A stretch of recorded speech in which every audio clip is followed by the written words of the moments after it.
The cars are out on the road all day long. We're not quite 24 hours yet. I think we're at 21, 23 hours around 6 there. 6 a.m. till 3 a.m. So 6 a.m. to 3 a.m. Yeah. We're just missing. We're shy of 3 hours, but those 3 hours are only when there aren't buses on the road anyways. Yeah. As long as the buses are operating, so is transit enforcement, so that we can attend any call anywhere, wherever our buses are. That's right. The lighting system is pretty standard. It's blue and white. You can't use red and white because that's for emergency vehicles, ambulances, fire trucks. Red and blue obviously is for police. White and yellow would be normal, but I'm not sure how we decided on blue and white. Most public works vehicles do have flashing blue and white lights, plows, snow removal, that kind of thing. And I think, I'm not sure if that's why it's blue and white, because it's a public works vehicle. That's what we are. Used on any city street, though. Yeah, the only lights that are used when we're out on the street is the light bar at the back that has the directional arrow, and that's mostly just to say, hey, we're pulled over to the side, please go around. The side lights here and the ones at the front you'll only ever see them on in one of the terminals in or the parks or something. We're never allowed to use it on any kind of roadway or anything like that. Okay, well, can we look at the interior then? Yeah, definitely. Yeah. The interior, again, nothing special, and it was clean at the beginning of the week, but because it's been raining, we've been getting in and out, taking it from place to place. And the kids, yeah, for sure. Nothing overly special. You've got a laptop, these tough books. This is a 2007, purchased in October? I believe so. Yeah. I believe so. We didn't receive them, I think it was until about January or so. There was a process of bidding and things like that where they had to go with the tender. Yeah. And then I think they came online around January or so. This is interesting. This is like to move these headlights. Yeah. These are handy for when we're driving through, say, a place like South Common or Meadowvale at night. Yeah. There's a lot of really darkened areas and stuff. So if somebody has moved off the terminal property, you can still shine that light around and take a look. Obviously, the driver's not using that one. You don't typically see them with one on each side. Oh, look at that right there. Did you see that? That's how it is. What's that? Oh, yeah. The light. So it pivots pivot incredibly well. They're very easy to control.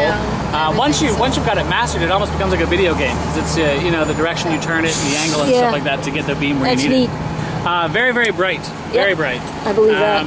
The laptop and power inverter run off of the car's electrical system. Yeah. And the laptop, for the most part, assists with maps, locating addresses. The city has a fantastic mapping software program that the public uses it too, I believe. It's on the city website, eMaps. So you can look up specific intersections, measure distances, things like that. Look up bus stops, look up the operators and things like that. And also, if you're out on the road and you're in terminals and stuff and you're dealing with somebody from a mobile standpoint, instead of calling in to have them check the name, you can do it right from the car because it's in that database.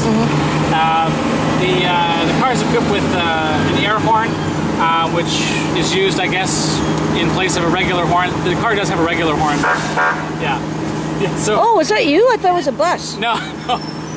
So anyway, the air horn's used just, I guess, in place of the regular horn. It garners more attention and says, "Hey, it's just right watch here." out. So if I just turn this on.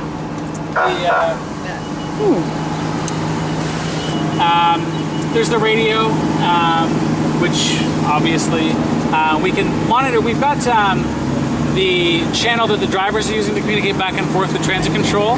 That's tied into their emergency buttons. So if a driver were to activate their emergency system, what happens is all the microphones on the bus start picking up all the verbal activity that's happening, and then it kind of locks out the other channels so that all you're hearing is what's happening on that bus.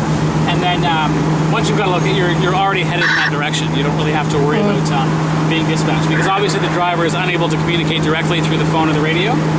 Sometimes if we're coming through the terminal, like there's people running along the roadway and stuff, it's easier, instead of trying to pull your car over, stopping the buses and whatnot, it's easier just to grab this, and it's going to be an audible sound all the way around, so you're just able to just pull it up, say, all right, off the road, please, whatnot, and people hear you pretty clearly, and okay, and they jump off, and then, you just continue on your way instead of impeding all the traffic or having to worry about hitting the person or whatnot as soon as you see step on the road, you continue on your way and then move out of the way. Yeah. The back seat has, I mean, really, it's only a place where you're going to put somebody who's, as I said earlier, you know, there's those 3 levels of intoxication. There's this is my bag, by the way. Yeah. It's on stock on this car. So, you know, there's the 3 levels of drunkenness or whatever. And this, if you had been, you know, taken off a bus because you were EMS drunk or peel drunk, you'd probably sit here, especially in the winter out of the cold, because people who are intoxicated generally tend to be more susceptible to the cold. So this is a nice warm place for them to sit at least until police or EMS arrive, depending on, you know, which one of those is required.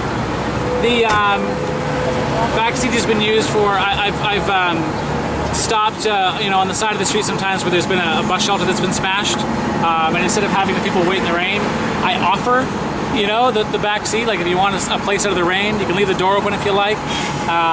You know, you can sit here and I can wait for the next bus. And if I get a call while we're waiting, then unfortunately you're back to the rain.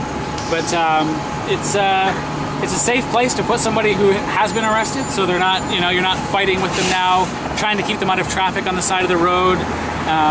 Lots of things. It's safe for them, it's safe for us, because it's an easy place to contain somebody who, you know, for the most part just isn't really cooperative. If you're under arrest, if you've been arrested, definitely you're going to be handcuffed. But we've had, you mentioned seniors or people that were confused. Finding those guys and just having them sit. No handcuffs, window down, door open, whatever they like, whatever makes them feel the most comfortable. Backseat really doesn't get used that much. Which is for the most part why it's so clean. I mean, it's dirty now, but the obviously the divider. I mean, you've been through enough Peel Police tours to know that the divider really protects us from them. It looks like there's even a roll bar here, is there? Well, that's it really, is. It does go all the way up and around, and what that does is it really kind of seals off that back passenger compartment. Oh, so it's not like a actual roll bar. No. The padding itself is more to prevent injury. Okay. Right. You don't want somebody punching it or hitting their head. And I mean, I'm not sure how many shows you've seen, but getting into the back of one of these, well, not so much these ones as Peel's cruisers, because their space is so tight. It's kind of 1 foot at a time, and you've got to have it twisted so you can get it between the seat and the wall. So you want to pad the areas where people might bump their head or whatever. Yeah, true. But we haven't had too many problems with that because we don't use it that often, and B, because there's more legroom back there. But yeah, it's more just of an injury prevention thing, and it fills in that gap that would normally be there if that padding wasn't there. You put something through or something. The window just provides an easy link to communicate with someone who's in the back. We've had winter storms or whatever where we've came across an accident on the highway. So, you know, rather than have them sit in their car that's not going to start where they have no heat, we'll let them sit in this car and we can just talk to them back and forth while we're waiting for OPP or somebody to show up. If they haven't already been called, then we'll call them. It's, yeah, there's nothing fantastic about the trunk. We carry a spare tire, even though, because it's a public works vehicle, there's all kinds of transit has their own service trucks that would come out, change the tire or arrange to have it towed back to have a tire replaced. The electrical boxes that control the lights and things like that are back there. We carry Zorball, first aid kits, caution tape to tape up the shelters. And yeah, the car is you know, your standard police package Charger for the most part. Next question: how many kilometers are on this car now? This one, I think we're probably, when I checked it this morning, I think when I did my circle check, 133,000 and change, I think. Wow. Yeah. Wow. Okay. Wow. 133,745. Yeah. Oh, wow. Yeah. So It's still in really good shape. it is, yeah, and they're regularly maintained by Transit. Transit has their own wash bays and service personnel, so they go in when they're scheduled to go in for their oil changes, tire rotations, and things like that. So they're very well maintained.